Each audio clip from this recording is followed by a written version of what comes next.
বাংলাদেশের রাজনীতি এখন ঠিক কোন দিকে যাচ্ছে? এটা কি শুধুই ক্ষমতার হাত বদল, সেই পুরনো খেলা, নাকি আমরা সম্পূর্ণ নতুন এক বাস্তবতার দিকে এগোচ্ছি? চলুন আজ এই বিষয়টাই একটু তলিয়ে দেখা যাক। তো প্রশ্নটা কিন্তু এটাই, দেশের রাজনীতি কি সেই একই বৃত্তে ঘুরপাক খাচ্ছে? মানে শুধু একদল যাবে আরেক দল আসবে, নাকি পর্দার আড়ালে নতুন কিছু ঘটছে? সাধারণ মানুষের চাওয়া পাওয়া, বিশেষ করে তরুণদের ভাবনাচিন্তা, এগুলো মিলে কি নতুন কোনো সমীকরণ তৈরি হচ্ছে? এই পুরো আলোচনা জুড়ে আমরা এই উত্তরটাই খোঁজার চেষ্টা করব। তো রাজনীতি এখন একটা অদ্ভুত মোড়ে এসে দাঁড়িয়েছে, এটা বলতেই হয়। মানে একদিকে চলছে ক্ষমতার সেই পুরনো হিসাব নিকাশ, আর অন্যদিকে সাধারণ মানুষের চাওয়া পাওয়াগুলোও কিন্তু চাপ তৈরি করছে। আর এই দুটো মিলেমিশে পুরো ব্যাপারটাকেই বেশ জটিল করে তুলেছে। এখনকার রাজনীতির মূল টানাপোড়েনটা যদি খেয়াল করেন, দেখবেন দুটো শক্তি কাজ করছে। একদিকে আছে ক্ষমতার রাজনীতি, মানে হয় ক্ষমতা ধরে রাখা, না হলে ক্ষমতায় ফেরা, এটাই মূল লক্ষ্য। আর ঠিকের বিপরীতে আছে সাধারণ মানুষের চাওয়া। তারা কি চায়? উন্নয়ন, ভালো শাসন ব্যবস্থা, একটা আঞ্চ ভবিষ্যৎ। তো এই দুটা বিপরীতমুখী টানাপোড়েনেই কিন্তু আজকের রাজনৈতিক চেহারাটা তৈরি হচ্ছে। আচ্ছা, চলুন তো প্রথমে ক্ষমতার এই পুরনো খেলাটা একটু খতিয়ে দেখি। দশকের পর দশক ধরে কিন্তু এই একই ধাঁচের রাজনীতি দেশের অনেক কিছু ঠিক করে দিয়েছে। এই খেলার সমীকরণটা কিন্তু বেশ সোজাসাপটা আর পরিচিত। দেখুন, যারা ক্ষমতায় থাকে তারা সাধারণত উন্নয়নের কথা বলে, ধারাবাহিকতার কথা বলে, আর তাদের মূল কৌশলটাই থাকে রাষ্ট্রীয় ব্যবস্থার ওপর নিয়ন্ত্রণ ধরে রাখা। আর অন্যদিকে প্রধান বিরোধী দলের মূল লক্ষ্য কি? একটা নিরপেক্ষ নির্বাচনের মাধ্যমে ক্ষমতায় ফেরা। আর সেজন্য তারা জনমতকে পাশে টানার চেষ্টা করে, এমনকি আন্তর্জাতিক চাপও তৈরি করতে চায়। এই যে কথাটা, এটা কিন্তু পুরো ব্যাপারটাকে এক লাইনে বলে দেয়। ভাবুন তো, কত বছর ধরে দেশের রাজনীতি মূলত এই দুইটা বড় দলের বা শিবিরের রেষারেষির মধ্যেই আটকে আছে।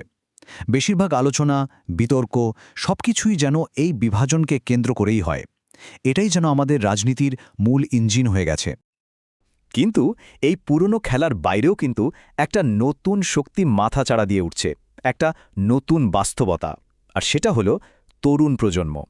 তাদের চিন্তাভাবনা, তাদের ভূমিকা, এগুলো কিন্তু রাজনীতির পুরনো সব হিসাব নিকাশকে ওলটপলট করে দেওয়ার ক্ষমতা রাখে। এই সংখ্যাটা দেখুন, 60%। এটা কিন্তু বিশাল একটা ব্যাপার। দেশের জনসংখ্যার এত বড় একটা অংশই হলো তরুণ। এখন ভাবুন, এই বিপুল সংখ্যক তরুণ, যারা ভোটার, যারা দেশের নাগরিক, তারা যখন নিজেদের ভাবনা, নিজেদের চাহিদা নিয়ে মাঠে নামবে, তখন তো রাজনীতির সমীকরণ বদলাতে বাধ্য, তাই না?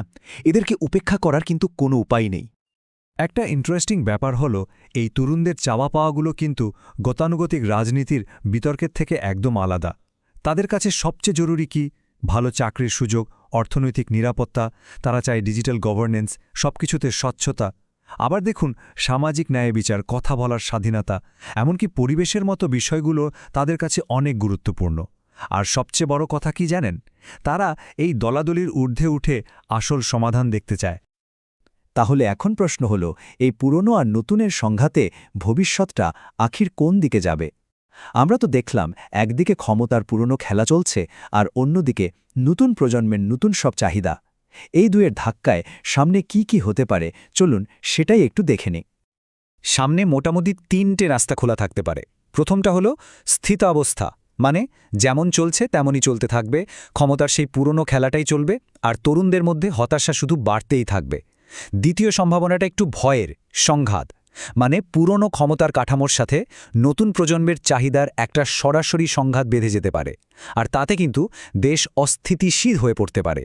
আর 3 নম্বর, যেটা সবচেয়ে আশার কথা শোনায়, সেটা হলো প্রজন্মের পরিবর্তন। এখানে তরুণদের চাওয়া পাওয়াগুলোই ধীরে ধীরে রাজনীতির মূল স্রোতে মিশে যাবে, আর দেশ একটা নতুন বাস্তবতার দিকে এগোবে। সুতরাং মূল কথাটা কি দাঁড়ালো? ভবিষ্যৎ কিন্তু পাথরে খোদাই করা কোনো কিছু না, এটা স্থির না, বরং এই যে পুরনো ঐতিহ্য আর নতুন বদলের একটা নিরন্তর টানাপোড়েন চলছে, ঠিক এর মধ্যে দিয়েই কিন্তু দেশের সামনের রাস্তাটা তৈরি হচ্ছে। প্রত্যেকটা রাজনৈতিক সিদ্ধান্ত, প্রত্যেকটা সামাজিক আন্দোলন, সবকিছুই এই ভবিষ্যৎকে একটু একটু করে গড়ে তুলছে।